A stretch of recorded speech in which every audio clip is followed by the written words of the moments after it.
Et puis le premier examen d'une vie, les épreuves du brevet démarrent aujourd'hui pour 800 000 collégiens à Neugal. Depuis la création du BEPC en 1947, c'est ce diplôme qui, historiquement, valide les connaissances acquises au collège. 7 heures d'écrit sur 2 jours, plus un oral d'un quart d'heure, plus des mentions possibles et désormais une cérémonie officielle de remise de diplôme en octobre.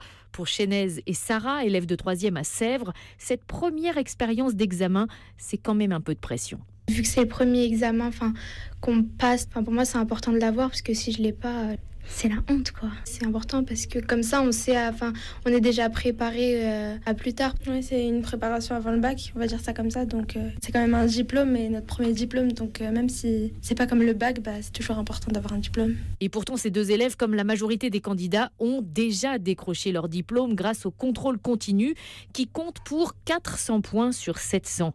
Un système qui fait dire à certains que cet examen n'a plus vraiment de sens. Le brevet, 87% des élèves le décrochent et il ne conditionne pas le passage en classe supérieure. Anne Le Gall. Et puis